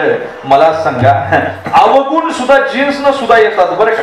म्हणजे रक्तपेशीच्या आतमध्ये क्रोमोझोम आणि क्रोमोझोमच्या आतमध्ये असलेले जीन्स आई बापाचे अवगुण मुलामध्ये सुद्धा उतरतात महाराज. ते घालवावे लागतात, त्याच्यावर लढावं लागतंय, एक एक अवगुण लक्षात आणून त्याला मारावा लागतोय, मनाची तयारी करावी लागते, मनाला सांगावं लागतंय तुला या अवगुणाबरोबर लढायचंय, रोज अवगुण लिहून काढावा लागतो, महिना वर्ष त्याच्याबरोबर झुंजावं लागते, त्यामुळे अवगुण जातोय. अवगुण असा काय एका दमात जा म्हटलं जाणारा अवगुण नाही महाराज. मी सांगत असतो 1000 गुण असले आणि एक अवगुण आला का 1000 अवगुणांचं पाणीपत्य करते. काय करते? 1000 गुण वाया घालवते एक अवगुण. पहा, आणि 1000 अवगुण असले आणि एक गुण आला तरी कदाचित एखादा मनुष्य पूज्य होतो बरं का. हे वैशिष्ट्य आहे, म्हणून गुणाला किंमत आहे. तुकोबराय म्हणतात माझे मज कळू येते अवगुण, काय करू मन अनावर. मन फार वाईट आहे, परमार्थ करू देत नाही आणि प्रपंच करू देत नाही. गावचे पाटील आहे महाराज, त्यांना लोक म्हणली येता काय पंढरपूरला, ते म्हणले फुकट असल्यावर मी कुठे येईल, पैसे खर्च करायला नको. अशी काही माणसे महाराज, म्हणजे धोत्राला गाठी बँकेत कुठी काही काय काय महाराज. ते म्हणले येता काय पंढर, म्हणला फुकट असल्या पुढे ते गेलं आणि महाराज गेल्याबरोबर देवानं सुद्धा ठरवलं याचं मन एवढं अडकलंय ना आता याची परीक्षा घेऊ. आणि मग त्यानं चंद्रभागेत आंघोळ केली महाराज. काय महाराज चंद्रभागेत आंघोळ केली, वर आलं तेवढ्यात वासुदेव नाचत आला. वासुदेव आला भू वासुदेव आला. दार पावलं पाटील म्हणला वासुदेवा मी आत्ताच आंघोळ केली, अजून 500ची नोट खुली केली नाही, जरा गरुड खांबाला मिठी मारतो, दर्शन घेतो, प्रदक्षिणा करतो आणि मग म्हणले ये तुला देतो म्हणले. आता वासुदेवाने ठरवलं होतं का याला शेवट पुरवायचाच. तो काय देव होता महाराज, खेळ तो येण्याची खेळावा, तो काय एवढा सोपा आहे. आणि मग मात्र वासुदेव दर्शन करून बाहेर निघाला, गरुड खांबाला मिठी मारली, बाहेर आला आणि तेवढ्यात वासुदेव पुढे हजर. वासुदेव आला हो वासुदेव आला. दार पावलं पाटील म्हणले थांब ना, अजून नाही काही झालं, जरा धर्मशाळेत जातो ना मग तुम्हाला भेट. देव म्हणले बरं काय हरकत नाही, वासुदेवाचंच रूप ना, यानं आतापर्यंत काही मातीत घातले महाराज. पुण्यवंत पाताळ लोकी नेला, चोरट्याचा बहुमान वाढविला, धुंद झाला तुझा दरबार. एवढा सोपा आहे का हा. आणि मग हा धर्मशाळेत गेला. वासुदेव आला हो वासुदेव आला. पाटील म्हणला थांब बाबा काला होऊ दे आणि मग पैसे सुट्टे होतील तवाई. देव म्हणलं ठीक आहे. येन केन प्रकारे ममरटंती जीवा. आणि मग मात्र हा शेवटी भेटला काला झाल्यावर. वासुदेव आला महाराज, हे मोरपिश घातलेला, हातामध्ये चिपळ्या घुंगरमाळा, नाचतय ते म्हणतंय वासुदेव आला हो वासुदेव आला. दान पावलं पाटील म्हणले, पाटलाचं म्हण एवढं अडकलेलं. पाटील म्हणतंय वासुदेवा नातीला फ्रॉक घेतला, गंधगोळ्या घेतल्या उघडायला, पत्नीला साडी घेतली, आता असं कर मी गावाला जातो ना मग तू ये. काय म्हणते गावाला जातो ना. आता कंता वासुदेव 1 रुपयासाठी पंढरपूर आजीवलेलं आहे, पण या वासुदेवाने ठरवलं एकदा याला कामच दाखवायचे. हा गावात पाठव आला आणि एसटीतून वासुदेव उतरला. हे चौकात चहा पित होतो हॉटेलमध्ये, तेवढ्यात एसटीतून वासुदेव उतरला. अगर तू मान्यता करतो शक्ती त्याच्याकडे, त्याला काय यानं त्याला पाहिलं हे पळ सुटलं, अर्धाच्या बशीतच ठेवला. घरी गेला बायको अंगणात शेंगा फोडत होती, म्हणला थांब मांडीवर डोकं ठेवलं, म्हणला रडायचं फक्त, बाकी काही बोलायचं नाही. कुणी विचारायला आलं तर पाटील गेले म्हणायचे. अरे वासुदेव घरापाशी आला आणि हिनं रडायला सुरुवात केली. रडायला सुरुवात केल्यावर चांगला होता ना, बरा होता ना, आता मी कोणाच्या तोंडाकडे पाहू, आता माझं कसं होईल, म्हणजे हा गेल्याचं दुःख नाही, माझं कसं होईल. हा जाणारच होता पण माझं कसं होईल. तिनं रडायला सुरुवात केली महाराज. आणि सुरुवात केल्याच्या नंतर पाटलाकडे पाहून वासुदेव म्हणला मावशी. दान पावलं पाटील पुढे गेले, म्हणले मुडद्यात पाटील तर गेले. म्हणला माझं दान न देता केलं, असं कसं करावं. म्हणली आता गेले बाबा. म्हणला काळजी करू नका, मातीचा देह मातीत गेला शिबिला, या व्यर्थ कासा या शोक करू नको. वसांसी जीर्णाय यथा विहाय नवानी गृहणाती नरोपराणी तथा शिराय विहाय जीर्णा नन्यानी शयांती नवानी दे. जाणारच होतं, काळाचं ठेवणं होतं, घेऊन गेला. मग आता मग म्हणली काय करतो. म्हणले काय नाही, आता एवढ्या लांबून आलोय तर पाटलाची मयतच करून जातो. म्हणून पाणी तापाय ठेवलं वासुदेवानी, उकळी येऊन दिली महाराज. पाटलाला घोडीला काढलं, पाणी ओतलं, फोड आले पण पाटील बोंबला ना. त्याला वाटलं किती मनानं बांधलेली लोक असतात मला सांगा. फोड आले, फोड. तुळशीचं पान तोंडात घातलं, सकाळपासून उपाशी. त्याला वाटलं चगळावं, पण तोंड हलवलं तर 1 रुपया जात. पाटलाला बांधलं तिरडीवर, श्रीराम जय राम जय जय राम, नेलं वर स्मशानभूमीत आणि नेल्यावर चितार रचली, वर पाटलाला ठेवलं, छातीवर गाठीचं असं मोठं लाकूड ठेवलं, गाठीचं छातीवर. तरी पाटील बोला नको. त्याला वाटलं बोलावतं 1 रुपया जातं. किती मनानं बांधल्यात प्रपंचाशी, विषयाशी, या नास्तिक जीवनाशी किती बांधलेली आहे. महाराज शेवटी देवाला दया आली, तैसा अपकार्यावरही उपकारू. आणि मग तो म्हणला आता हे पेटवतील गावाला जर मी काही बोललो नाही तर. आणि मग देव म्हणले पाटील रुपया सुटला. पाटील म्हणले हवात पठ्ठ्या उठला. महाराज काय माणसाचं मन आहे, काय करू मन अनावर. महाराज तुकोबराय म्हणतात देवा तुला माहितीये मन इतकं अनावर आहे. या मनाच्या मध्ये आणि माझ्या दुर्गुणाच्या मध्ये तू बारा, म्हणजे दुर्गुणाची मनाची कधी भेटच व्हायची नाही, विषयाची मनाची भेट होणार नाही आणि सद्गुण वृद्धीला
भगवंताकडेच का मागणी करतात. कारण प्रधान स्वरूपामध्ये नारायण भगवंत आहे बरं का, गौण स्वरूपात नाही. गौण जगत आहे आणि प्रधान परमात्मा आहे. म्हणजे तुम्हाला सांगू, दुधाचा जर विचार केला, दूध जर फ्रीज मध्ये ठेवलं तर किती दिवस राहील. तुम्हाला नाही सांगता येईल, यांना सांगता येईल किती दिवस राहील. जाऊ का घरी मी आता, किती वेळ राहील. स्वयंपाक करता की नाही काय यांना करायला सांगता. किती दिवस राहील दूध. 2 दिवस. जर जास्त वेळ टिकवायचा असेल तर काय करावं लागेल. ताप. अजून काय करावं लागेल. आपल्याला त्यातून वेगळा पदार्थ करायचा असेल तर विरंजन टाकावं लागेल. मग काय तयार होईल. दही. दही तरी प्रधान आहे का. दह्याला काय करावं लागेल. घुसळण करावं लागेल. मग काय निघेल. लोणी. मंथोनी नवनीता नाही का. तैसे घ्यानंतर लोणी निघेल. बरं लोणी तरी प्रधान आहे का. मग लोण्याला काय करावं लागेल. कढवावं लागेल. मग काय निघेल. तूप. मग तूप प्रधान आहे. काही दिवस टिकेल महाराज. आता मला सांगा, ज्याला तूप मिळालं म्हणजे तुम्हाला सांगू का, त्यानं दुधाची अपेक्षा करण्यात काय अर्थ आहे का. ज्याला देव हाताला लागला त्यानं जगताची अपेक्षा करणं काय अर्थ आहे का. म्हणजे सांगू का, चाणक्यानं सांगावं, कणकीपेक्षा 100 पट ताकद दुधात आहे. दुधापेक्षा 10 पट ताकद तुपात आहे. मग मला सांगा, ज्याला तूप मिळालं म्हणजे कणकीपेक्षा 10 पट ताकद मांसात आहे आणि मांसापेक्षा 100 पट ताकद तुपात आहे. मग ज्याला तूप मिळालं त्यानं रविवार साजरा करावा काय? अजून पुढे सांगू काय? गावचा सरपंच झाला त्यानं पंचायत समितीला लढवावं, पंचायत समितीने जिल्हा परिषदेला लढवावं, जिल्हा परिषदेला जो निवडून आला त्यानं आमदार व्हावं, आमदारानं खासदार व्हावं, खासदारानं पंतप्रधान व्हावं, पंतप्रधानानं राष्ट्रपती व्हावं, राष्ट्रपतीनं म्हणावं काय आजिवलीची ग्रामपंचायत परत मी लढवतो म्हटलं तर तो फार फार काय ते उच्च ठरणार नाही. म्हणजे प्रधान परमात्मा आहे आणि गौण जगत आहे एवढंच कळालं पाहिजे. मग गौण जर झालं खऱ्या अर्थानं जर विचार केला तर अजातवाद आहे, विवर्तवाद आहे, आरंभवाद आहे, परिणामवाद आहे, दृष्टीसृष्टीवाद आहे, खंडन मंडनवाद आहे. मला त्याच्यावर भाष्य करायचं नाही. मी फक्त भगवंताचं चिंतन एवढंच सांगतो. किती सांगतो मला सांगा? विशाल सिंधू आहे, विशाल सिंधू. समुद्राकडे गेले की लोक दर्शन करतात. असं म्हणतात समुद्रात स्नान केलं की सगळ्या गंगेचं स्नान आपोआप घडतंय. पण त्या समुद्राचं पाणी वाफ्यात आलं आणि वाफ्यातलं मीठ तयार झालं बरं का. आणि ते मीठ आता गाढवावर टाकलं. ते मीठ म्हणायला लागलं बरं झालं, समुद्राला सोडलं, गाढवावर बसायला मिळालं. कोण म्हणतंय? हे जीवरूपी मीठ. कोणत्या समुद्राला? भगवंत रूपी समुद्राला सोडलं. प्रधान परमात्मा हे सांगतोय मी. आणि मग त्या गुणी गाडीत पडल्या, त्याला गाडीत बसायला लागलं. मग हे मीठ म्हणायला लागलं बरं झालं, समुद्राला सोडलं, गाढवावर बसायला मिळालं, गाडीत बसायला मिळालं. ते असं घाटाला लागलं इकडं. त्यानं लोणावळा खंडाळा पाहिला, मग लय उड्या मारायला लागलं. कोण? हे जीवरूपी मीठ. म्हणलं बरं झालं, समुद्राला सोडलं, गाढवावर बसायला मिळालं, गाड्या बंगले पाहायला मिळाले, सगळं झालं. तिथून गेलो होलसेलरच्या दुकानात, तिथून रिटेलरच्या दुकानात आणि एक म्हातारी गेली महाराज आणि तिनं 5 रुपये दिले, पदरात मीठ घेतलं. घरी आली. घरी आल्यावर उतरंडीत ठेवलं, मडक्यावर मडकं झाकण ठेवलं. आमच्या ग्रामीण भागात सांगतो हे मडक्यातल्या मडक्यात रात्रभर उड्या मारतंय. बरं झालं, समुद्राला सोडलं, गाढवावर बसायला मिळालं, गाडी मिळाली, घर मिळालं, बंगला मिळाला, आई मिळाली. रात्रभर उड्या मारतंय. म्हातारी सकाळी उठली, आंघोळ केली, तुळशीला प्रदक्षिणा घातल्या, पाणी घातलं, पाटा पाडला.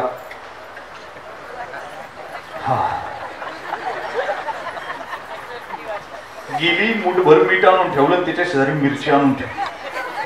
आता हे त्या मिरचीला विचारते काय अपेक्षा आहे तुमची, यावर्षी काय लग्न करायचा विचार आहे का? कोण करते? मीठ तिला विचारते ही कोण्या गावचे तुम्ही? ती म्हणली मी लवंगी कोल्हापूरची. तो म्हणला मग काय अपेक्षा आहे तुमच्या? शिक्षण किती पाहिजे, पगार किती? ती म्हणली बावळ्या जास्त उड्याच मारू नको, थोड्या वेळाने एक बुलडोझरीनं आपल्यावर फिरण. वरवंटा आला, चटणी तयार झाली. चटणी तयार झाल्यावर भोजन झालं आणि भोजन झाल्यावर दुसऱ्या दिवशी नरकाला प्राप्ती झाली. जोपर्यंत समुद्रात होतं तोपर्यंत जग नमस्कार करत होतं, समुद्राला सोडलं, नरकाला प्राप्ती झाली. एवढा प्रधान परमात्मा आहे. देवाला धरलं की महाराज जग नमस्कार करीन आणि जगाला देवाला सोडलं की नरकाची प्राप्ती. आज तुमचं आमचं जीवन नरकमय झाले कारण प्रधान नारायण आम्ही सोडलेला आहे. अजून पुढे जाऊन सांगू. तुकोबाराय नारायणालाच काय म्हणतात? शेड्याला, खैसाला, गावातल्या एखाद्या ग्रामदेवताला म्हणत नाही. तुकोबाराय नारायणालाच का म्हणतात याचं कारण सांगतो महाराज. प्रधान परमात्मा आहे. एकदा अग्नीने ठरवलं नदीचं पाणी गरम करायचं. बरोबर. विवर्तवाद, अजातवाद याच्यामध्ये चिंतन आहे. अग्नीने ठरवलं नदीचं पाणी गरम करायचं. कधी करी अग्नी शिरला आणि फुसफुस केलं, निजला. पण ते म्हणते नदीताई म्हणली काय अग्नी दादा कसं काय वाटतंय? अग्नी दादा म्हणला एकदा माझ्या अखत्यार येते मग तुला सोडित नाही. आता तेच नदीचं पाणी मोठ्या पाईपलाईन वाटत टाकीत आलं, टाकीतून छोट्या पाईपलाईन वाटत दाराच्या नळाला गेलं, नळाचं पाणी पातेल्यात गेलं, पातेल्यात आता गॅसवर गेलं, खालून अग्नी लागला. अग्नी म्हणला कसं काय नदीताई, बरं वाटतंय का? नदीताई म्हणून का गुदगुल्या होत्या? उकळावं लागलं ना. जोपर्यंत नदीत होतं तेव्हा अग्नीचं तरी काही चाललं का? तसं नारायणाच्या सन्मुख जर असेल तर अवगुणाचं काही चालेल का? पण नारायणाला सोडलं की अवगुणाची व्याप्ती होती. म्हणजे ज्या कुत्र्याच्या गळ्यात पट्टा आहे ना त्याला दगड मारण्याचं धाडस कुणाचं होत नाही. पण ज्या कुत्र्याच्या गळ्यात पट्टा नाही ते गाव खाती असते, कुणी दगड मारते. कळलं की नाही? मला काय म्हणायचं एवढं जरी कळालं तरी भाग्यवान समजा. विठाला विठाला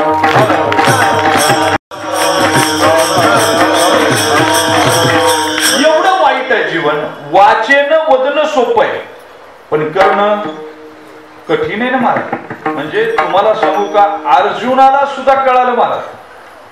ब्रह्मडा ज्यावेळी झाला ना विराट उत्तर आठवा ती कथा. ते म्हणत होतं मी असा लढन तसा सैन्य सिंधू पाखरीला देख देख आणि मग ते म्हणायला लागलं असं पुढे पळून गेलं महाराज. म्हणजे वीराच्या गप्पा मारणं सोपं आहे, प्रत्यक्ष लढणं खाली बसून कीर्तनाचं परीक्षण करणं सोपं आहे. सामान्य म्हणतोय हो कीर्तन काय सुटलं नाही. मी सांगतो तू सूट. कीर्तन काय सुटतंय? तुकोबरायचे शब्द चिरंतन अमर आहे. जोपर्यंत चंद्र सूर्य आहे तोपर्यंत त्याचा अर्थ सापडणं फार अवघड आहे महाराज. ते काय अल्पबुद्धीनं सापडणार आहे काय? आयुष्य गेलं प्रबंध सादर करण्यात, काही नाजून गाथा उमगलं नाही. पंचम वेळ देतो महाराज. तो काय इतरांसारखा आहे? तो स्वयंप्रकाशी आहे तुकोबराय. उपसर्गाचं बळ घ्यायची गरज आहे. शिवाजी महाराज तुकोबरायांना भेटले म्हणून तुकोबराय मोठे आहेत असं नाही. सूर्याला उष्णा प्रकाश घ्यायची गरज नाही. सिंह कधी कल्पानं चालत नाही. हिऱ्याला सोन्याचीच गरज आहे असं नाही, कारण ते स्वयंप्रकाशी आहे. तसे माझे तुकोबराय स्वयंप्रकाशी आहे महाराज. विठाला विठाला.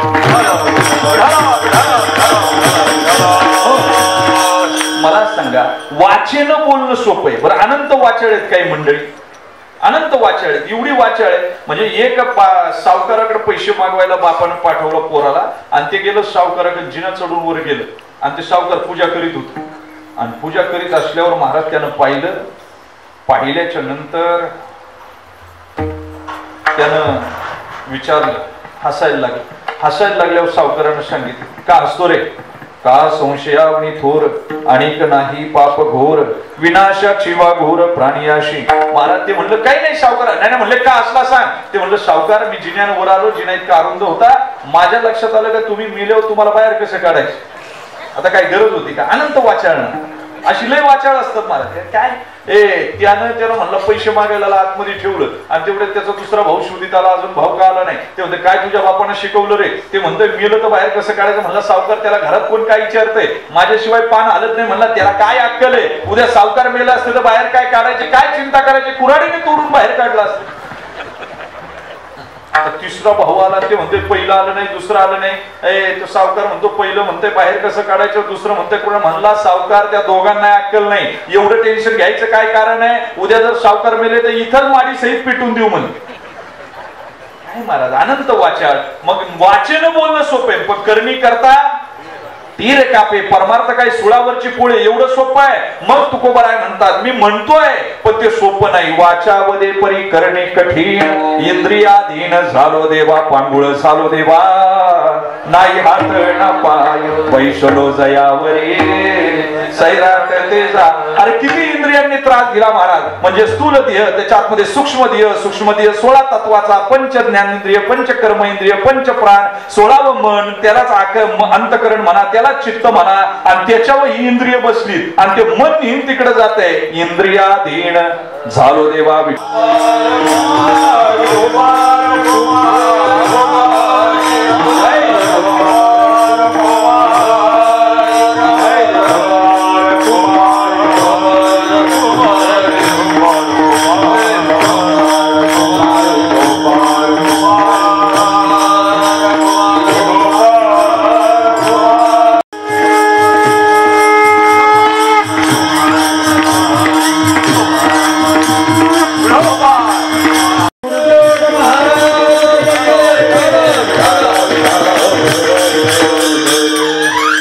त्या दिवशी मी कीर्तनाला होतो, अभंग घेतला होता. सावनिया टाके घाय पाषाण, देवची झाला पाय, तयार ती दृढ मन, काही कराया साधन.